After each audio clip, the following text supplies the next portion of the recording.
परमपिता परमात्मा और उनकी सभी पवित्र आत्माओं को नमस्कार। उस मीठी और सुरीली आवाज़ को जो आँखों के पीछे से आ रही है, महात्मा शब्द या नाम कहकर पुकारते हैं। ये जितने भी हमारे धर्म हैं, सबके रीति रिवाज अलग अलग हैं, लेकिन जो असलियत है, हकीकत है, रूहानियत का मूल है, वह हर धर्म या मजहब की तह में एक ही है।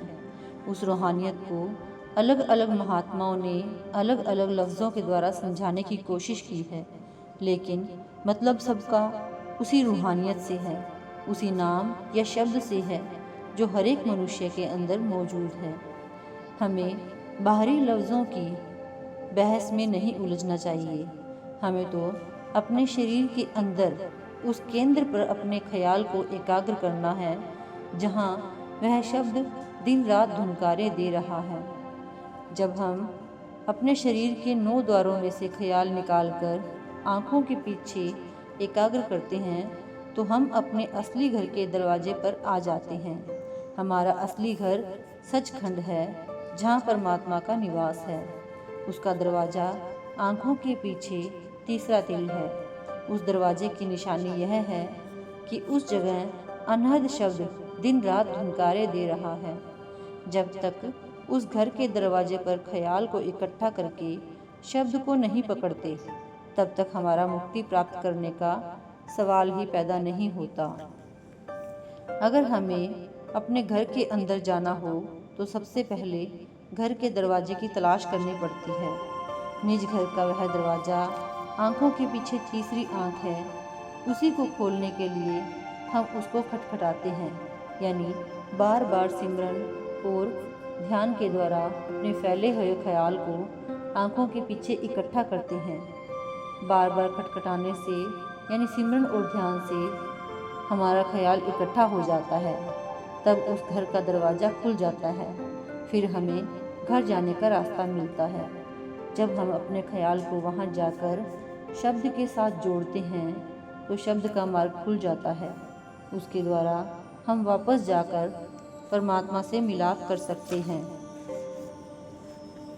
गुरु अमरदास जी फरमाते हैं, हमारा यह शरीर सिर्फ हड्डियों और मांस का ही बना हुआ नहीं है और ना सिर्फ 5-6 फुट लंबा मिट्टी का पुतला ही है। परमात्मा ने इसके अंदर बेशुमार खजाने ही नहीं रखे हुए हैं, बल्कि वह परमात्मा खुद भी इसके अंदर बैठा हुआ है। जब तक कोई सच्चा गुरुमुख नहीं मिलता, तब तक हम शरीर में उस परमात्मा को देखने और अंदर खोज करने के तरीके का पता नहीं लगा सकते। आप समझाते हैं कि शरीर के 2 हिस्से हैं, एक आँखों से नीचे और दूसरा आँखों से ऊपर। आँखों के नीचे 9 द्वारों में सिर्फ इंद्रियों के भोग और विषय विकारों के स्वाद हैं। जब तक हमारा ख्याल आँखों से नीचे नीचे है, हम मुक्ति प्राप्त नहीं कर सकते। गुरु के उपदेश द्वारा ख्याल को शरीर से समेटकर आँखों के पीछे और बीच में एकाग्र करना ही मुक्ति के दरवाजे पर पहुँचना है। अनहद शब्द वहाँ दिन रात धुनकारे दे रहा है।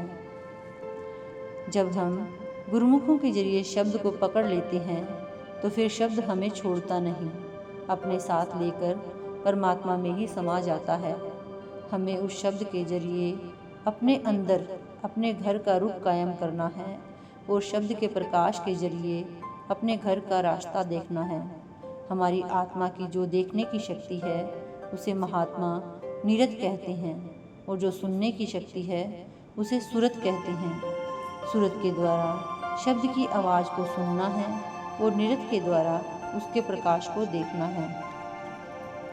महात्मा उपदेश देते हैं कि हम जो निज घर या परमेश्वर की दरगाह से भूले हुए हैं, परमात्मा ने हमें घर वापस ले जाने के लिए हमारे अंदर, हमारे हर एक के अंदर वह आवाज़ भी रखी है और वह रोशनी भी रखी है। हमें उस आवाज़ को सुनकर अपने घर का रुख कायम करना है और रोशनी के ज़रिए अपना रूहानी सफ़र तय करना है। कबीर साहब भी उसकी तरफ इशारा करते हैं, वह अगम की जोत हमारे सब के अंदर बगैर बाती और तेल के जल रही है। Thank you.